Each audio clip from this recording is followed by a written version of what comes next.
I almost missed the whole thing because I was looking at my shoes. That's the truth of it.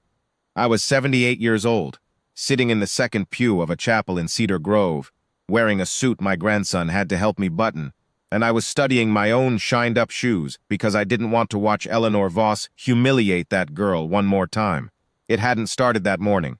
It had started the night before, at the rehearsal dinner, when Eleanor Voss looked Mara up and down across a long table of rented chairs and asked Renee, loud enough for the whole table to hear, "And remind me, where did you find your maid of honor? She seems very practical." Renee had laughed it off, called Mara her best friend since nursing school, said something about how lucky she was to have her. Eleanor had smiled the way certain women smile when they've already decided something and don't need anyone's agreement. By morning, Eleanor had moved from comments to instructions. "You'll stand in the back during photographs," Eleanor told her, 20 minutes before the ceremony, in front of half the wedding party. "The kitchen staff can show you where to wait. We don't need a hired hand cluttering the aisle shots." The girl, Mara, my grandson Tyler had called her, the maid of honor, his fiancée Renee's closest friend from nursing school, just nodded, didn't argue, didn't flinch. She smoothed the front of her pale blue dress, adjusted the small bouquet of white roses in her hands, and stepped back exactly one pace, like she'd been told to fall in line 100 times before, and knew the drill better than the woman barking it. I'd watched a lot of soldiers take orders they didn't deserve over 50 years. I knew that kind of nodding. It wasn't weakness. It was discipline. But Eleanor Voss, the groom's grandmother on the other side, a woman who'd married into money and never once let anyone forget it, she just saw a girl too poor to argue back, and she pressed harder. "And for heaven's sake," Eleanor added, loud enough for the whole front row to hear, "do something about that bouquet wrap. It looks like it came from an army surplus store." That got a laugh from two of her friends. Mara's hand tightened, just slightly, around the ribbon-wrapped stems.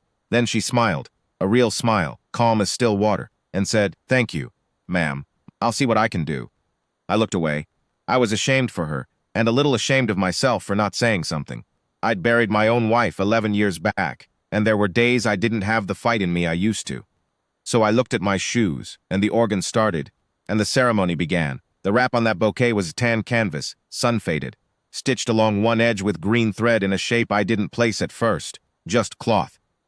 Eleanor was wrong about a lot of things, but she wasn't wrong that it looked out of place against white roses. Renee came down the aisle glowing, the way every bride should, and Tyler's face did that thing grooms' faces do, like someone switched a light on behind his eyes. Mara stood at Renee's shoulder, steady, holding that bouquet, and I went back to studying my shoes because watching happy young people made my chest ache in a way I didn't have words for. That's when I heard the chair, not the organ, not the vows starting. A single folding chair, in the back row reserved for Tyler's army buddies, scraping hard against the stone floor. I turned. A young man, broad-shouldered, a little unsteady on his feet, a cane in one hand, was standing up, staring at the altar. Staring, I realized, at the bouquet in Mara's hands. "Dawson," I heard Tyler whisper, half turning. "Dawson, sit down. What are you?" The young man, Corporal Dawson, I'd find out later, one of Tyler's old squad mates, medically discharged 18 months back after a roadside device took most of the strength out of his right leg. Didn't sit down. He took one step into the aisle, leaning hard on the cane, and his eyes were locked on that faded tan wrap with the green stitching. "That's a medkit strap," he said. His voice cracked on the second word. That's a combat medic's kit strap. Where did she?"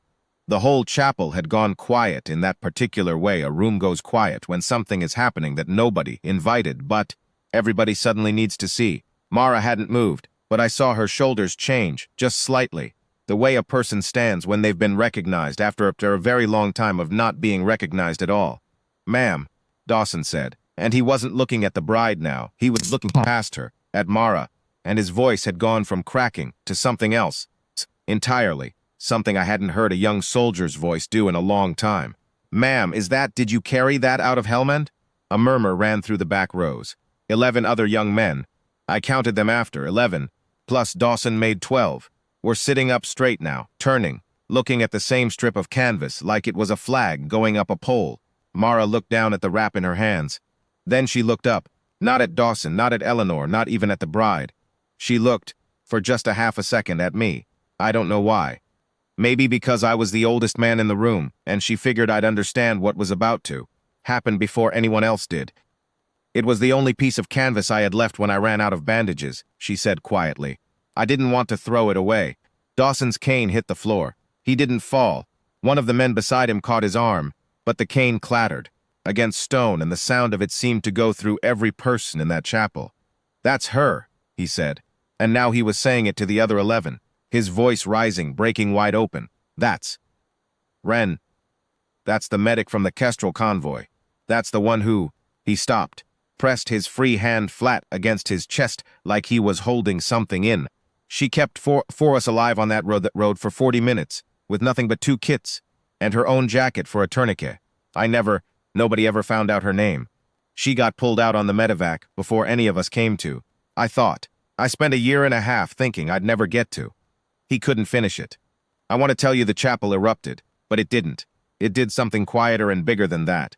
11 men in suits, Tyler's old unit, men I'd shaken hands with at the rehearsal dinner without learning half their names, stood up. Not fast, not loud. They stood the way men stand at a flag ceremony, the way they stand when a name is read at a memorial, slow, deliberate, total. And then, one by one, starting with Dawson, leaning hard on the arm of the man beside him, refusing to sit back down, they came forward. Down the aisle, past the stunned ushers, past Eleanor Voss, who had gone the color of the tablecloths and not made a single sound. 12 men in their dress uniforms formed a loose line in front of the altar and saluted her. Not the bride, not the groom, the maid of honor, standing there in her pale blue dress with white roses trembling slightly in her hands, wrapped in a strip of canvas she'd carried out of a war because she couldn't bring herself to throw away the only thing that had kept 4 strangers breathing. Renee, the bride, turned to look at her oldest friend, and I watched her face go through about 4 different things at once before it landed on something I can only call awe.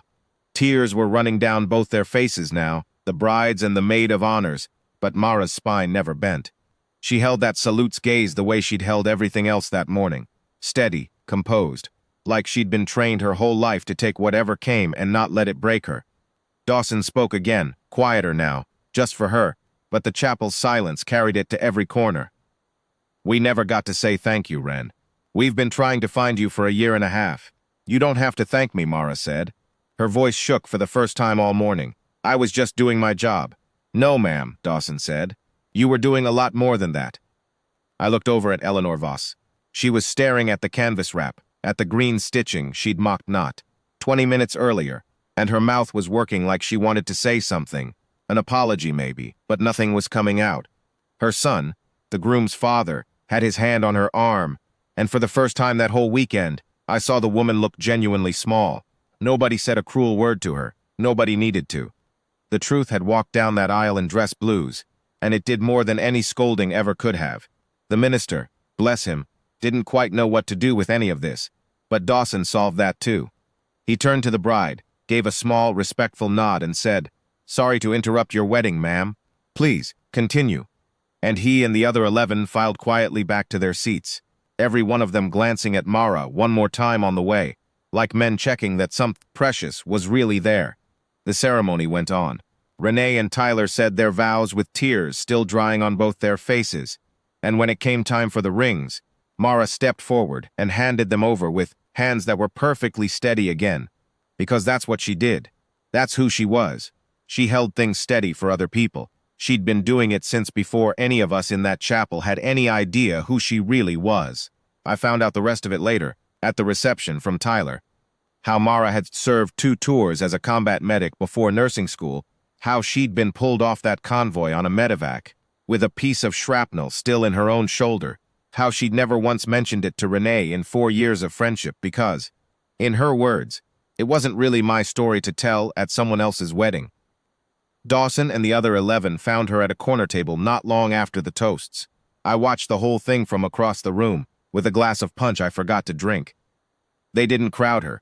They came up 2 and 3 at a time, like men paying respects at a grave, and each pair waited for the others to finish before stepping forward. Dawson went last. He pulled a worn photograph out of his jacket pocket. 4 young men in uniform, grinning at a camera somewhere dusty and far from home. And he set it on the table in front of her without a word. Mara looked at it for a long moment, Then touch 2 fingers to the edge of the photo, the way you'd touch a folded flag. "You all look so young," she said, and there was something in her voice that made Dawson laugh. A wet, relieved kind of laugh, and one of the other men clapped him on the shoulder. "We were," Dawson said. "We're not anymore because of you." Eleanor Voss found her near the cake table that evening. I drifted closer than I probably should have, close enough to catch most of it. Eleanor's hands were folded in front of her, and for the first time all weekend she wasn't looking down at anyone.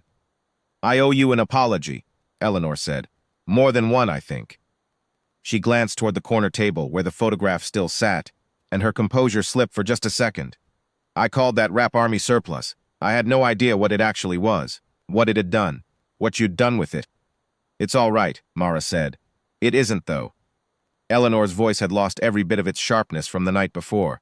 "I've spent my whole life around people who needed to be impressed before I'd treat them kindly. You never asked to be impressive. You just were, and I couldn't see it because I wasn't looking for it." She shook her head, more to herself than to Mara. 12 men stood up for you today. I didn't even offer you a seat." Mara's hand came up to my chest the way it had in the chapel, that same small gesture, holding something steady. "You don't have to do this, ma'am." "I know I don't," Eleanor said. "That's rather the point." And then, gently, for the first time all weekend, she reached out and took both of Mara's hands in hers. Mara just nodded, the same calm nod she'd given an hour earlier, when she'd been told to wait with the kitchen staff. Except this time it meant something entirely different, and I think Eleanor knew it. "I'm 78 years old. I buried friends in places most people couldn't find on a map, and I thought I'd seen every way a room could go quiet with respect. But I'd never seen 12 men salute a woman in a wedding dress's shadow. Not the bride, the maid of honor, a girl who'd been told 20 minutes earlier that she didn't belong at the altar. I think about that canvas wrap sometimes, how she carried it for a year and a half, through nursing school, through job interviews, through a wedding where a woman told her she looked out of place, not because she needed the reminder of what she'd survived, but because somewhere out there were 4 men who might need to find her again. And on the one day she least expected it, they did. She never raised her voice. Never once that whole morning did she defend herself. She just stood there and let the truth arrive in its own time, in its own uniform, on its own 12 pairs of feet. That's the kind of strength I spent most of my life trying to teach young soldiers, and most of them never quite got it. She had it before she ever put on a single stripe. I stopped looking at my shoes after that, for the rest of the day, because I didn't want to miss anything else a woman like that might do without telling a soul.